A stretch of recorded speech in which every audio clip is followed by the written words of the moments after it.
C'est un livre tout à fait étonnant dont on parle aujourd'hui avec son auteur Gilles Paris. Comment va ? Bonjour Lionel, ravi de vous revoir. Ravi de vous accueillir avec cet été des Lucioles. C'est un livre qui, à mon avis, a dû être compliqué à écrire parce que c'est un livre écrit par un écrivain adulte et on lit à un enfant. Qui est lui-même écrivain, puisqu'il écrit lui-même un roman qui s'appelle L'été des Lucioles. Non, en fait, ça a été assez simple parce que je me sens très à l'aise dans cette écriture, en fait. Me mettre à la place d'un enfant, penser comme lui, vivre comme lui pendant toute l'écriture d'un roman. C'est mon 4e roman en 20 ans, mais j'adore cette écriture-là, cet anse-là et cet âge-là.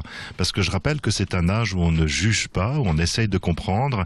Et si en grandissant, on pouvait garder cette innocence et cette curiosité d'autrui, ça serait formidable. Alors on rentre complètement dans l'univers de ce petit Victor. Il a 9 ans, il a un papa qui est photographe, il a une maman qui est libraire et il a une deuxième maman. C'est une des particularités de son monde, de son environnement, qui est une femme argentine, peintre. Comment il se démène dans cette double famille avec sa maman qui a rencontré notre femme? Eh bien, ce qui est assez attendrissant, c'est que là encore, on retrouve cette idée de ne pas juger, d'essayer de comprendre. C'est-à-dire qu'en fait, il a parfaitement intégré l'univers de ses deux mamans, notamment sa deuxième maman, c'est-à-dire la peintre argentine qui fait très attention à lui, qui veille sur lui, qui lui offre régulièrement des cadeaux, qui l'aime surtout, voilà.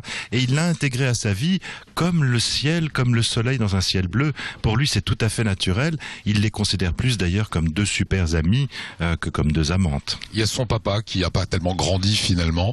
Le verbe grandir, vous en parlez de ce verbe-là? C'est un verbe difficile, c'est un mot difficile, grandir.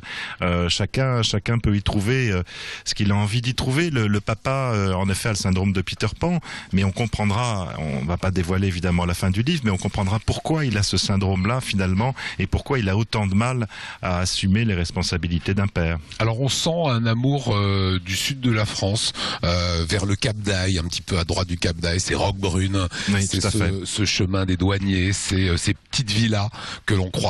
En fait, je voulais un roman extrêmement lumineux et j'avais pensé au sud de la France, évidemment, et je voulais un sud qui soit peut-être encore plus lumineux que d'habitude puisqu'il y a une invasion de lucioles, il y a des orages très particuliers, il y a des pluies sèches comme on en voit assez peu en France, on n'en voit pas en France même d'ailleurs, ça existe plutôt au Mexique. L'Argentine en voit, elle le raconte. Oui, elle le raconte d'ailleurs à un moment donné, mais c'est un été vraiment particulièrement caniculaire où les dépressions climatiques sont assez présentes et il va se passer énormément de choses au cours de cet été-là. Voilà, il y a également l'absence du père qu'on ressent. C'est le papa est pas là.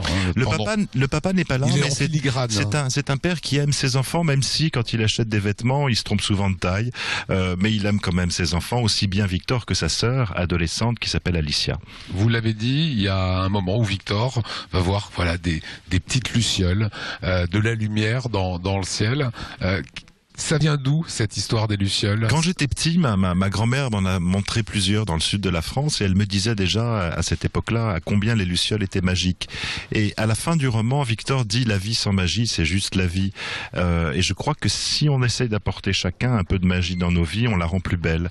Les lucioles, en arrivant, vont créer cette magie, une vraie magie d'ailleurs, au sein de l'histoire et à travers tous les personnages. Et il y a aussi beaucoup de papillons qui apporteront la métamorphose, puisque c'est un peu le symbole de ça, à chacun des personnages du roman. J'en reviens à ma question, à mon postulat de départ. Comment est-ce qu'on écrit dans la bouche d'un enfant, dans la main d'un enfant? Il faut être l'enfant, c'est ça l'idée. C'est-à-dire qu'en fait, il ne faut pas essayer de ressembler à un enfant, il ne faut pas essayer d'attraper ses mots, parce que derrière l'enfant, il y a un adulte. Moi, en l'occurrence, j'ai 55 ans, et je ne suis pas un enfant, j'ai les pieds bien sur terre. Mais pendant l'écriture du roman, je deviens réellement l'enfant. Et c'est comme ça que j'arrive, je pense, depuis 40 ans, à attraper cette langue, ces expressions, ces situations, cette curiosité, cette façon très particulière qu'un enfant de 9 ans a de réfléchir aux problèmes des grands. Qu'est-ce qu'on met de soi dans un roman comme celui-ci ? Mon secret, en fait, c'est que je peux dévoiler ici, c'est que mon cercle intime, les gens proches vraiment qui font partie de ma vie intégrante, sont tous à chaque fois dans mes romans. Et vous le citez à la fin, voilà, les prénoms, les noms, y compris les endroits où vous nous avez baladés. Absolument, tout à fait. Voilà, Gilles Paris, L'été des Lucioles, un roman extrêmement tendre et beau. Merci beaucoup. Merci infiniment Lionel. Merci à vous.